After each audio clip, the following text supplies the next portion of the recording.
I'm Global Policy and Legal Counsel at Access Now, and we are Access Now, and we're happy to tell you more about ourselves and our work today, and to see where we might work with you. I can talk a lot about our origin, about where we came from, and I'll pass to some other members of my team to talk about where we are now in the world, and how we're organized.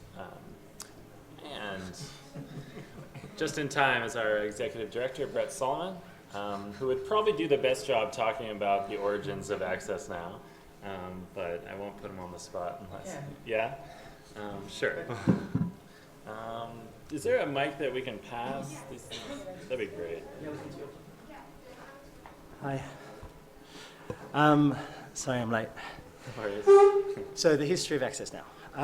If it's of interest to people, I'll just briefly. Who here remembers the 2009? I'm fine, thanks. The 2009 Iranian election, which was the Ahmadinejad election. It was probably the first time that we started to see citizens using mobile phones to be able to record video. I think when we look at the media now, every news story essentially has a mobile phone recording, but back in 2009 was the first time that we really started to see people using mobile technology to record, in this instance, protests. So we started to see the Fars news agency, which is the Iranian news agency, issue press releases saying there are 100 people protesting in the main square in Tehran, and we were receiving videos of 100,000 people in the streets. So I was working for an organisation called Avaz, which some of you might know, which is really an organisation that tries to use new technology to mobilise citizens. And when I saw what was happening in Iran, and then also prior to that, I'd worked with a few other organisations, Amnesty International and Get Up in Australia, and working with the Burmese and the Tibetans, both freedom movements, and recognised, certainly from my perspective, that, hey, this internet thing is actually extremely important to political activity, to human rights enjoyment and so on, and at the same time it's at risk. So how about setting up an international NGO, an international not-for-profit, that would focus on protecting the open internet and defending the digital rights of its users? It started off as a concept, myself as one of the co-founders. There are 3 other co-founders who are no longer with the organisation, 2 Iranian fellows and a young woman from Vietnam.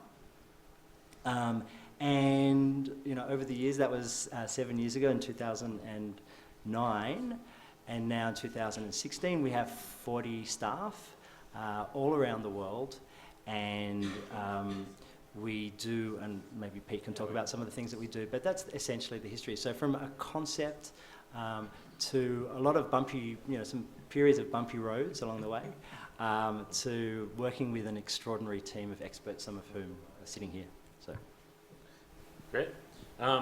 So as Brett mentioned, from our start, we've had a few different roles, and part of that is providing a direct technical support to users at risk around the world. We went through our mission statement, but it is flashing on the screen. That's the homepage of our site, in case you're wondering. So our organization has from the start provided this direct technical support, increasing capacity, security, and hardening communications. I work on our policy teams. I'm a lawyer by training, and based in the New York office, I lead our engagement with international organizations and with multinational corporations like telecoms. I try to promote norms, build norms, promote policies and practices that will help prevent and mitigate the sort of harms that my colleagues on the tech team field from around the world each day. And some of those lately have been things like internet shutdowns. We're getting users writing to us in an encrypted email address, shutdowns@accessnow.org, when they hear rumors or when their colleagues in other countries are being shut down actively, their communications throttled or blocked. And that is a pressing problem. It's something that we saw kind of early on in 2011 in Egypt, took the world by surprise. Now it's unfortunately becoming commonplace. And that's the sort of thing that I will look to build norms around and to fight back against. And so I'd love to pass to some of my colleagues to talk about our regional work and some of the other teams. Yeah, sure. So my name is Daniel. I'm based in the Costa Rica office. So as you can see, we're a little located in different places, and it's because the organization nature is that we're a global organization. So I'm based in the Costa Rica office, and I work at the helpline team. So as Peter was saying, the organization at the beginning started providing technical support, and we kind of evolved that idea into what we have today, that it's called the Digital Security Helpline. And basically, it's a service for civil society to provide support on digital security. So we work mostly on reactive scenarios. Whenever someone is facing an emergency, someone account has been compromised, someone website is being attacked, someone is being censored online and they need immediate assistance, we're able to provide that response within a 2-hour period because we have that 24/7 capacity. We're able to react immediately to reports and to requests from trusted partners all over the world. Right now we have support in 8 different languages, and we have this through 3 different offices. So one, as I said, in Costa Rica, another in Tunisia, and a slightly different model in Asia, but we also have some capacity in that region. The helpline also, I'm talking a bit more about the reactive side of the helpline, but we also provide a lot of support before incidents actually occur. So ideally, we would want incidents not to occur, but unfortunately, it's not what we have today. So we try to build capacity in organizations. We try to provide individual assistance, direct assistance, real-time support whenever someone either is facing an emergency or just wants to get a better understanding of their context, of their model, and how to increase their digital security stance. One of my colleagues from the helpline is here. So I'm going to pass it on to you, Kim, maybe to just talk a bit about what you do at the helpline. Hi, so I'm part of the preventative support of the helpline. My main job is security education coordinator, so I will teach classes for beginning security or also just provide remote assistance for organizations that are looking to take the next step up for their digital practices. Yeah. Okay. Yeah, there you go. Yeah, so I also provide documentation for our helpline. And I try to create booklets and trainings for other organizations to, just expand the support. Yeah, and maybe just another quick point on the helpline is actually here at IGF we have a booth and we have what we call a digital security clinic. So it's a model that we have implemented in different conferences. The idea is to bring the helpline closer to the individuals that actually require support. So actually in IGF we have met a lot of the clients. We have put faces to many people we have assisted, and we want to increase and expand the community that we work with. So we have this digital security clinic where we are trying to provide direct support on site. So we understand we're not going to be able to resolve all the needs right now, right here, but it's at least a good way to start discussing about their digital security, provide some good tips, and then start a relationship from there. Trust, it's absolutely the most important aspect for us and for the people we work with. We want to develop that, and these channels that we have here are super important for that. So if any of you need assistance or know people in the conference that might benefit from the support of the helpline, please feel free to direct them to our booth. We would be happy to start a conversation and take it from there. Great. Yeah. Thanks. I wanted to sort of underline in terms of like the kind of organizational model, because what you're seeing here is like Pete, who's on the policy team, who's literally looking at policy issues in real time. So things like countering violent extremism, how do we actually have a human rights approach to that policy conundrum? Or on internet shutdowns, like what is actually the definition of an internet shutdown? How is it understood in a policy framework and in a human rights framework? But Daniel is from the helpline and Kim are from the helpline, so they're technologists and they're working in real time directly with civil society actors on the ground. And so the reason that we understand an issue like encryption or we understand an issue like shutdowns is because we have the technical understanding and we have the real-time connection with users who are experiencing those issues. And that technical analysis and real-time analysis enables us to draw up and develop policy based on that real-time experience. So it's not just academic, it's not just philosophical, it's actually a human rights-based approach connected to the ground in real time that then Pete can go and lobby at the United Nations to get a resolution on internet shutdowns that then helps individuals who are facing shutdowns in their local jurisdictions. I wouldn't mind if we could throw to questions or comments at this point and then move to Harvey, because otherwise it's just like 4 people, 5 people talking out, So, And there's a mic if you want to circulate. We don't have too many people. If you want to just introduce yourselves, that would be fine too. yeah, let's do it. Siming, do you want to Siming. start? Just introduce yourself. Yes, Go on. Yes, come on. Well, she's busy tweeting. Hopefully.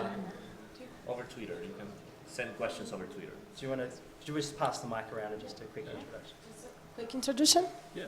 Hi, my name is Bia Barbosa. I'm from Brazil, from a civil society association that's called Intervozes. We work with freedom of expression and communication rights in general.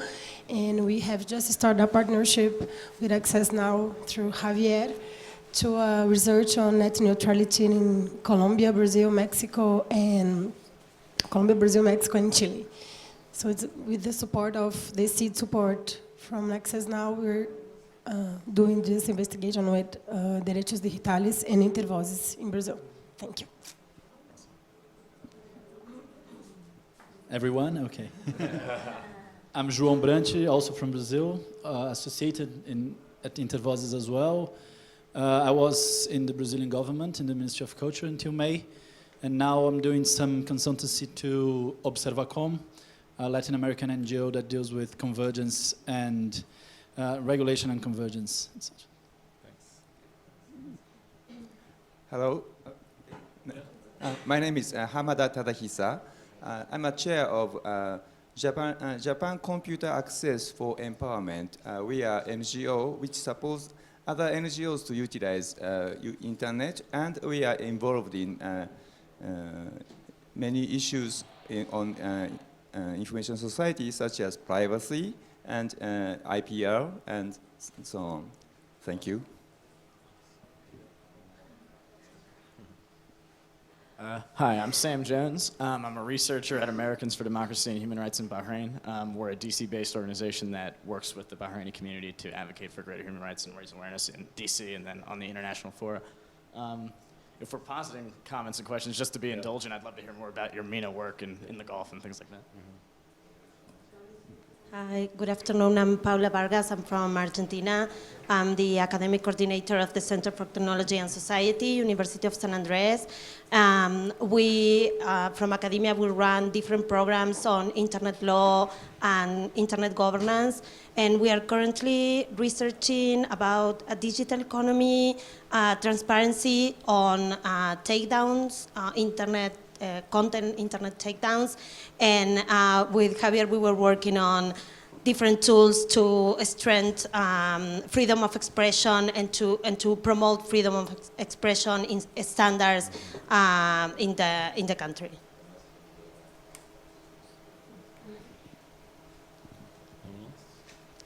Hello, everybody. My name is Ayush Jav. I am from Mongolia. I work for Global International Center. We are working for promoting freedom of expression and media freedom in the country.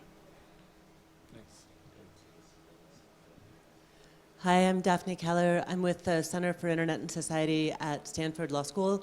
I direct the work on intermediary liability there. I actually had a question, so I'll say it now and maybe we can get to it at the end.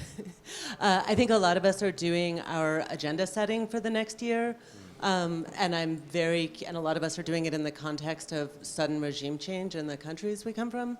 And I'm curious what your agendas are, what are the top priorities you guys see over the next year, and in particular the ones that connect to intermediary liability.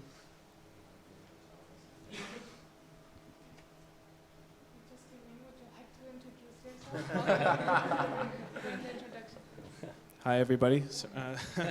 My name is Keith. I work at Siphon in Toronto. That's it.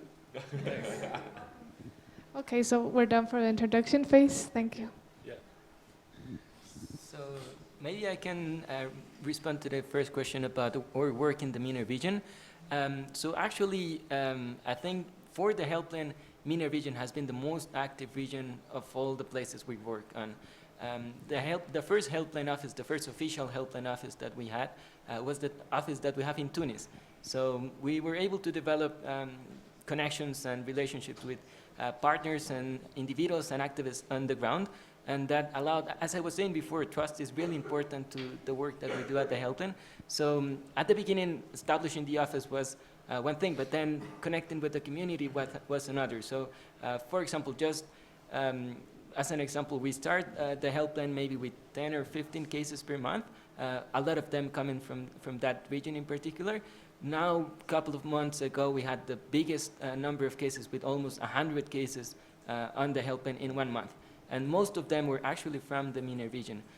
Particularly in Bahrain, we have partners on the ground, and the assistance that we provide varies quite a few. So each case is different, and that's why I think that individual support that we provide is super important. So obviously, there are materials that we try to input, we try to collaborate, but knowing the context, knowing the work that you do, understanding your particular model, it's really important for us to provide that assistance. And through that regional office, the regional office idea has also different benefits, like the fact that we have an office in Tunisia helps that our handlers in that office understand the context of the region pretty well.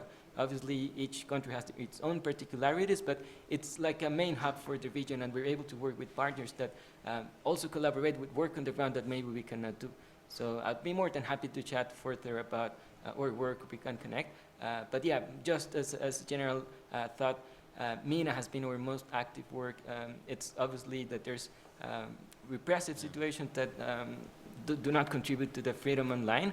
And it's clearly that our work is trying to support communities and activists and groups that unfortunately are being threatened online every day.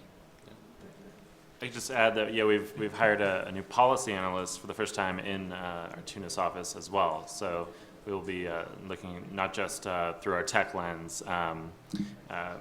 And also glad to say I've worked with your colleague in Geneva quite a bit, strategizing on how to promote civil society and human rights voices there. So it's really great to have you here. And I might just jump in on the first, one of the first policy-related issues that we've worked on in the MENA region for a while, like specific, is on the national ID system that's being proposed in Tunisia. And I think it also relates, Daphne, to your question about like what we're seeing as relevant and important for next year, which is this like development of biometric systems and legislation that are being proposed from India through to Tunisia. And what are the human rights implications of that? And maybe Harvey and Pete can talk to that for a minute.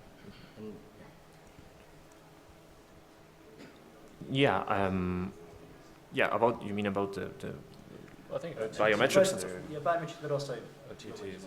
Yeah, actually, some other. One of the good things that Access Now has in the way in which we work is that we build the priorities bottom up. So each one of the regions are people like me who are dealing with the regional policy priorities, contribute with our take on what the priorities are. So my priorities for Latin America are a little bit different probably from the priorities of my colleague in MENA region or in Africa, South Africa, or the guys in the US and in Brussels. In any case, I'd rather say that here Peter can help me to try to set up an answer to that. Some of the things that we are seeing with the concern have to do with several of these really talked about and polemic cases. You know, for instance, one of the things is countering violent extremism online and the solutions that are proposed to do that. And actually, we have been working on setting up policy positions that try to channel these discussions and frame it in a human rights perspective. Actually, we have brought physical copies of those positions, and you can also find them online on our site. But that's one of the things, for instance, that we think are going to be like big issues globally. Another one of those is government hacking, where we also have a paper about that. And in the case of Latin America, for instance, one of the things that I'll be focusing the most is this debate around OTTs, about what is the concept of OTTs and how this idea of OTTs is going to be used to try to regulate content over the internet. And this is where telecommunications legislation overlaps with content legislation, with cultural diversity in legislation, even the telecommunications legislation, all of that stuff that is somewhat a little bit related thanks to the convergence of technologies. Another thing that is also of interest, especially in the regions now in Latin America, is the data protection reforms that are being discussed in different countries. We have discussions in Brazil that is going to instate a new data protection law that they didn't have, but also the reforms that are going on in Argentina, discussions in other places like Chile as well, and also there's an effort to try to come up with a new data protection law in Bolivia and also in Paraguay, who don't have, and they are also discussing about that. So, and also that relates to other data protection related discussions like right to be forgotten and stuff like that. But as you can see, there's a lot of issues going on around the whole team, and yes, I think that this bottom-up approach is something that is really useful and interesting, and actually having the opportunity to discuss this with people who are working in different contexts and who have a different formation, because we also work in this interoperability of legal standards, because we're all educated in different legal standards and different legal practices and democratic traditions and political contexts. So we also have to work in that concept of interoperability of our own ideas and the way in which we present them. And we use, of course, human rights as the common denominator in order to do that. And speaking of that, there's our colleague, Policiana, this is for South Africa. But yeah, I think that kind of answers the questions a bit. Yeah, so I'm in the New York office, but yeah, definitely not immune from the DC gravity. And so I can say that, we had hoped to look towards further surveillance reform in the US next year, and specifically looking at Section 702 of the Vice Amendments Act and its authorization of surveillance on non-US persons. Clearly, yeah, the way the election has gone is not a good boost for that reform effort, and so we are working very diligently with our colleagues there to see what might still be possible, if there are still threads that we can pull. In the meantime, as I said, the election has actually thrust other issues onto the table, like the regulatory regime. The U.S. does not have a comprehensive data protection law.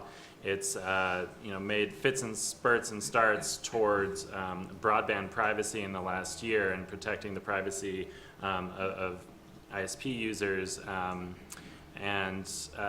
But really the whole regulatory regime is, I think, in some question and some peril, and so we may need to retrench our efforts just to preserve the sorts of net neutrality rulings, open internet rulings that we've won in the last few years. And looking a little bit more internationally, I think, as I mentioned, internet shutdowns is a very pressing problem. The intermediaries there are, often the telcos, with the sort of edge providers and content and messaging and social media apps as the, sort of the recipients of the pain. And in their role as intermediaries, telcos, are locked down with licensing agreements, but we've made a lot of progress in the last few years in getting them to, recognize that they do impact human rights, and, whether or not, they're just following government orders, and B, that they need to take steps to be more transparent, first of all, and to work, publicly and privately to assert the rights of their users. And the interests of their business in a lot of cases. So yeah, shutdowns is another one that we're diligently working on. Our advocacy team is not technically here because they are advocating. We're delivering a petition with 46,000 signatures from people around the world pledging and asking world leaders to pledge to keep the internet on and resist the urge to shut down and block the internet. So we're delivering that to the Freedom Online Coalition. And yeah, I think we can open it up a little bit more to regional staff. Like, Yes, thank you. Thank you for coming. Talking about advocating, just from that session, I was trying to support our team there. We have been trying to deliver the petition to the FOC. So for me, I work from Sub-Saharan Africa, focusing on 45 countries, which is really massive. Africa is the size of the US and Canada and a few other places. Yeah, so for me, that petition, especially the work around internet shutdowns, is really personal to me because it started happening around a few years back, affecting my friends in Burundi, in Ethiopia, people who you've worked with closely, journalists, affecting their work, and that's why you take it personally because it affects their rights, and you're sure it might affect you. Kenya, we're going to have elections next year, and there's been talk about whether that should be shut down or not, but that's still a debate. So about my region specifically, working on issues to do with some of the issues that we discuss here at the international level. They are too technical at the national level, where we're still talking about issues to do with access, connectivity. That's why, for example, our work, I'm sure they've talked about our work on connectivity and human rights is really important. The principles that we are currently working on with partners, because that's the level where we are.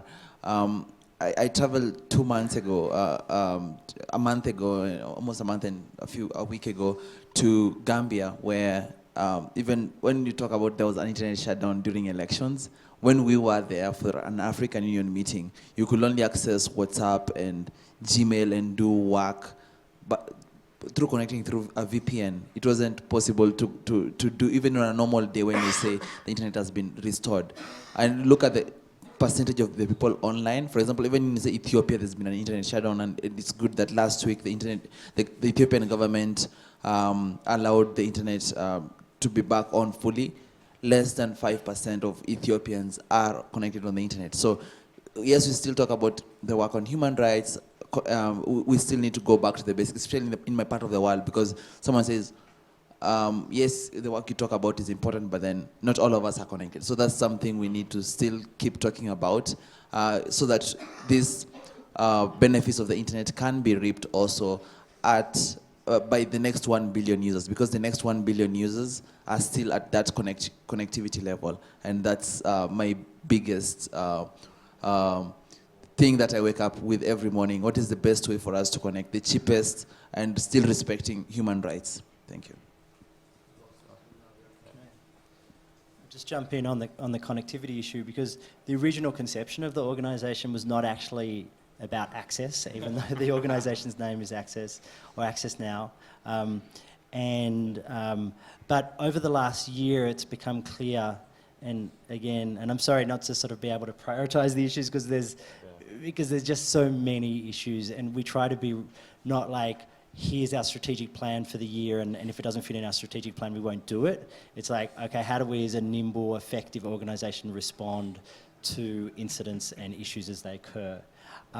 So on the connectivity issue, over the last year, I think as many of you know, there's been a real investment by many different players in trying to connect those who are not yet connected. So from Facebook with all of their initiatives under internet.org, and Free Basics, to Global Connect, which has been put together by the State Department and World Economic Forum and a whole range of things. So what we've tried to do on that is to work with partners to kind of understand, like, what is the way in which to roll out the internet in a rights-respecting manner. The concern that we have, and Pete kind of, things, as Pete mentioned, with respect to the new president in the US and so on, like, how do we ensure that the internet that comes is the open, interoperable, rights-respecting internet, as opposed to the surveilled, monitored, militarized internet? And I think the human rights and connectivity principles that we've worked on are trying to advise big, the cable providers and the people, those who are building the towers, and the big investments from the development entities and banks like the World Bank and the Asia Development Bank and so on. How do you roll the internet out in a rights-respecting way to ensure that people aren't just connected, but they're connected in a way that enables them to have privacy, to feel confident that they can communicate and express without recrimination and so on. So just touch on that. Yeah. Sure. So yeah, I think hopefully some of you were in the session we had this morning, linking connectivity, human rights, and development.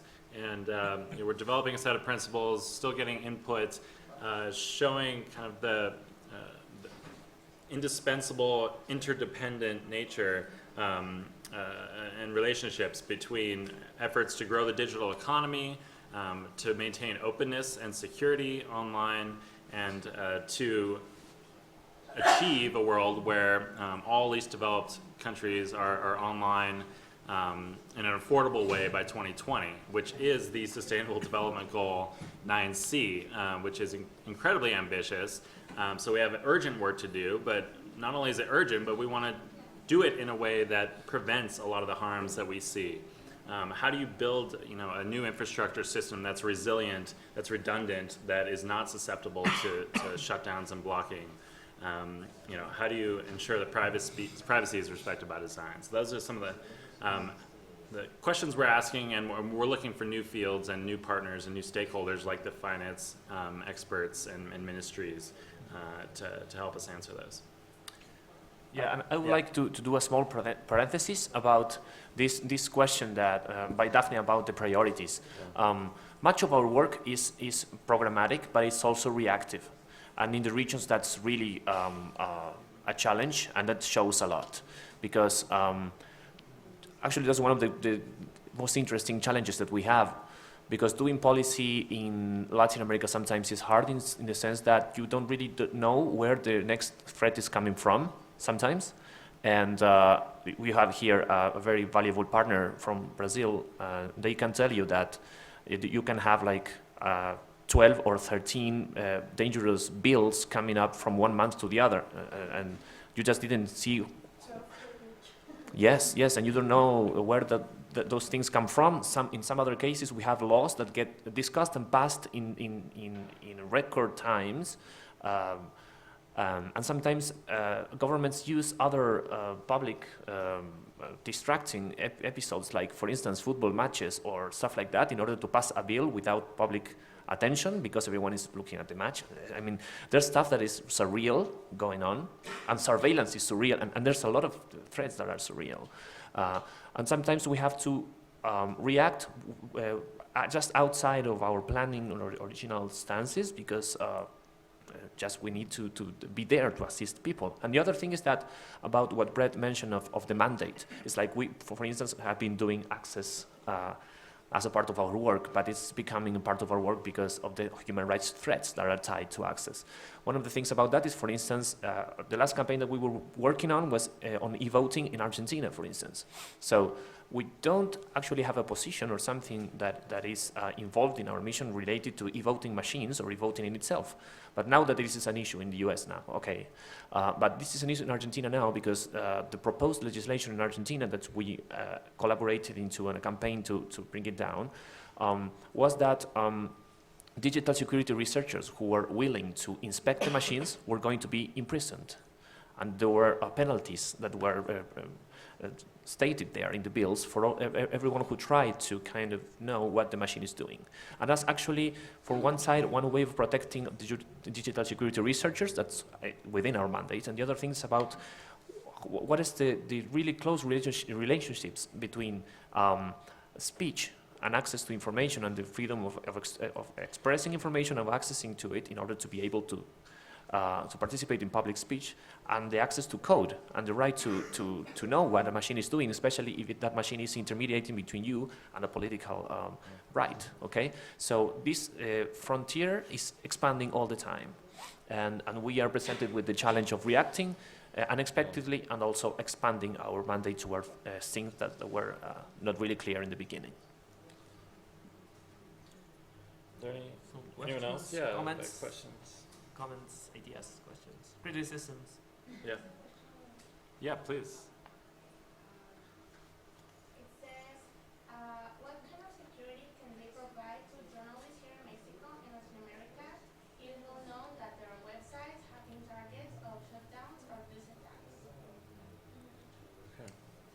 So repeat the question, sorry. Yeah, so there's a question about what we can do to provide security, digital security in Mexico to prevent against attacks, including blocking of websites. All right, sure. So we have actually worked with journalists and media workers in Mexico. Something to consider is, as you maybe are aware, Mexico is one of the most surveilled countries. So if you remember that the hacking team leak and the information that was that came out to the public, Mexico was one of the one of the top buyers of that technology, and we still see Mexican activists, media workers being targeted online. So what you can do to protect yourself depends a lot on your context. So unfortunately, I mean, we could provide some general guidance, but the best thing we could do is actually work together through the helpline to provide assistance. The problem with giving general recommendations is that security, unfortunately, is not something that it's the same for everyone. It depends a lot on what type of work you do, how do you communicate with your colleagues, what is your workflow? Do you go on the ground and get information? How do you share that information with your colleagues? How do you protect your sources? So there's a lot of different aspects involved, and that's why the helpline tries to do this one-on-one communications to be able to guide you into what, in your context, in your environment, in your day-to-day, what is applicable. Otherwise, we might get into recommendations that maybe are increasing the risk for you. So it's super important to keep in mind that security is something that it's unique to your position, it's unique to your threat model, to your threat analysis. So yeah. So help at accessnow.org. Exactly, help at accessnow.org, and we'd be happy to start a conversation and give some guidance and information about it. I mean, thanks. I think one of the things to note, you know, we've worked on digital security for a long time now, you know, close to 7 years, and obviously the threats change and have changed, and so is the response as well. I keep turning to Kim because she's actually responsible for the documentation of the advice that we provide. And one of the reason why this is so important is because, you know, as a client comes to us, like somebody who's working in the media in Mexico, we develop some standard responses or responses that are tailored to that individual, which can then be added to and grown and then deployed to somebody else. So maybe you can just talk to that for a sec, because I think it's relevant. So one of the most important things we do is always learn. The information that we get from clients about what's going on informs our next response to clients later. One of the booklets that I produced for this conference is a first look at digital security. You can pick it up at our booth, but that is like made from many of the different profiles that we've seen over the years. And this booklet shows different types of people, where we've got an activist, a journalist, an NGO, and it just shows a general profile. It can't be more specific because, as Daniel said, you have to look at the individual to actually understand what threats they're facing, but it can give you the language to start talking about the threats that you're facing, so you can access questions that make a little bit more sense to both of us, so we know we're on the same page. That's awesome. Yeah, another question or no? Huh? I'll just add like on the hacking team example, I can add how we looked at that from the policy side.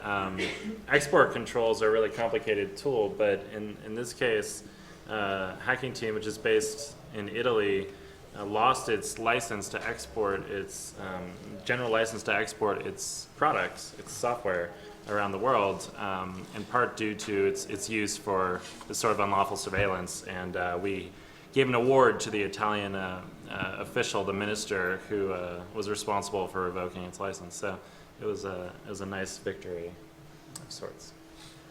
I might add a couple of other things that's on our agenda. Thanks. One is RightsCon, which has been mentioned by Pete, I think. So RightsCon is an event that brings together, it's like the IGF, but it's kind of better. No, I'm kidding. It's a different. I wonder if my connection just got cut then. It's a civil society-owned event as opposed to a government-owned event. So it basically is civil society organisations who are inviting governments and companies into our space, in inverted commas. It's the 6th year of the conference coming up. It's going to be in Brussels on the 29th to the 31st of March. Has anyone here been to RightsCon already and over the past years? Awesome. And has anyone submitted a session proposal for Brussels coming up? Yeah. Excellent. That's really good. So we, just to give you some figures which might scare you a little bit, because they certainly scared Nick, who's the RightsCon coordinator. So on Friday night we had 100 submissions. The deadline was the night before last, on Monday night.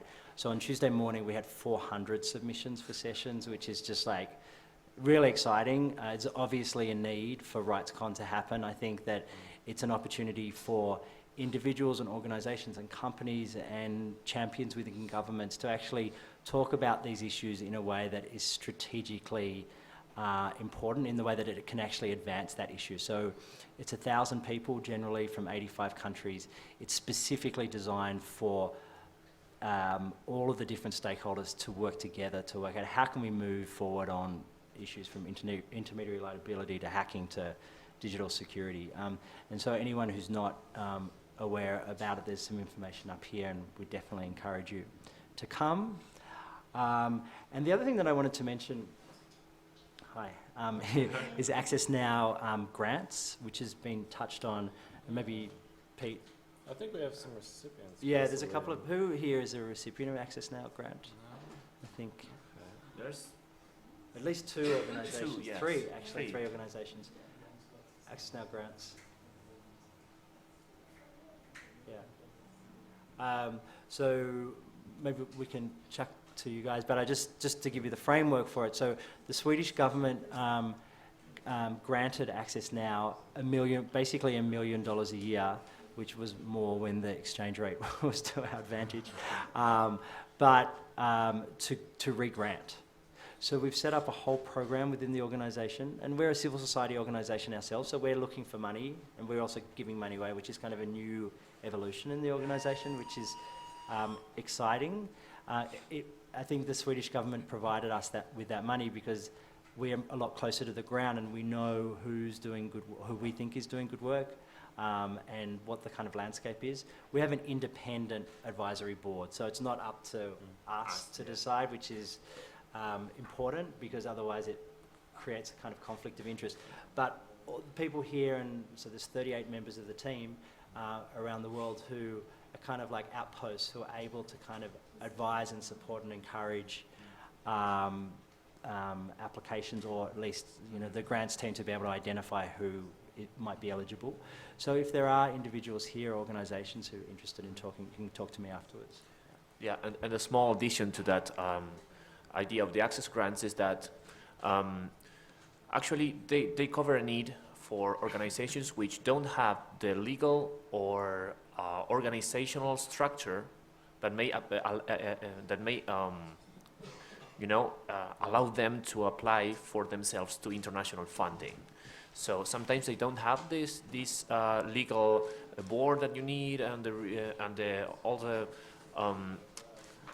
accounting needs and stuff like that. So the Access Grants has a really, this is our friends from Lush Cosmetics, who are partnering with us in the Keep It On campaign with their amazing product, which is a bath bomb that which is helping us raise money to well, here our friend Deji is going to, as a global advocacy manager, he's going to explain about that. But just to close on the Access grant stuff, I just wanted to say that the idea is for it to be flexible.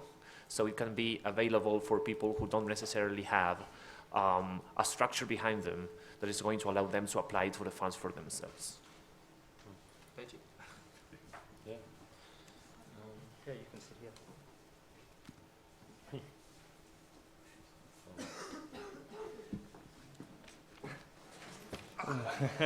Thank you, Javier, and apologies for disrupting this event. As Javier mentioned, did we already discuss the Keep It On Coalition? Okay. The Keep It On Coalition has over 100 organizations from nearly 50 countries, and we're all dedicated to fighting internet shutdowns, which happens when governments disrupt the internet. What Javier has in his hands is a petition signed by almost 46,000 people calling on world governments to publicly commit to keep the internet on, which is important. We don't want them just to internally, we want them to actually say it and make a statement so we can all hold them accountable to keep the internet flowing. We've seen that internet shutdowns harm human rights, they harm economies, and as Javier mentioned, we had the great fortune to partner with Lush, who are here in the audience today, to raise awareness about this issue, and the proceeds from the sale of a special bath product, which is called a 404, Error 404 bath bomb. We all know Error 404, and none of us likes it. Will go to a digital fund. It'll be slightly separate from our grants program, and we'll be sharing details about that and opportunities for rights groups and civil society groups to apply very soon. So here we can just hold one up for the camera. Lush on Black Friday, which is November 25th, worldwide, Lush blacked out their websites to raise awareness about this issue. And this is the screen that when people went to the website to buy something, they saw this screen, they were urged to take action and purchase a bath bomb if they wanted to. So we've been really pleased and grateful for the collaboration.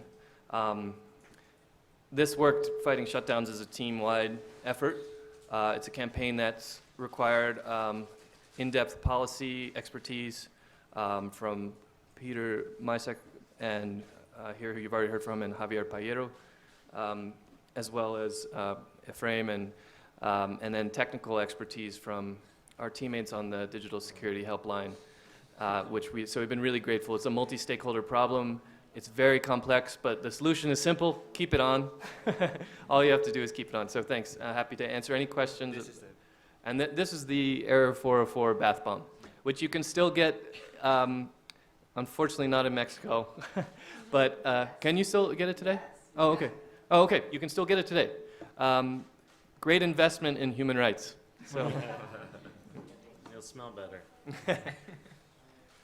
Actually, our booth in the village is the best smelling booth of all, because we have all of this there to smell it. So I think unless there's anything else, we could probably let you go to lunch, but we'd love to see you come by our booth, see our digital security clinic, check us out online where you can sign up for our really excellent newsletter, weekly newsletter, The Express. Just come to the website. It should be one of these little easy ways to give us your email address, and then you can keep up to date on the hashtag Keep It On Coalition, as well as the range of work we do across our teams and offices. Yep. Yes, and we have hard copies of all of our policy positions on different issues available for you, and we also have hard copies of our new infographics that we have done with CETIS there with Paula Vargas there on the back about human rights standards for freedom of expression. It's in Spanish so far, but it's an amazing work that we've been doing, and I invite you to just share and read all of that materials. Thanks. Yeah, and lastly, we also have helpline contact information, so if anyone is interested in knowing more about how to reach out to the helpline, we have flyers in different languages, so just stop by after we wrap up, or just walk to our booth and we'll be happy to provide more information. Thanks. Thanks for coming. Thank you. Hey guys, can we all do a photo with Lush? Yeah. Should we do it outside? Here? Or should we do it in front of our booth? Yeah.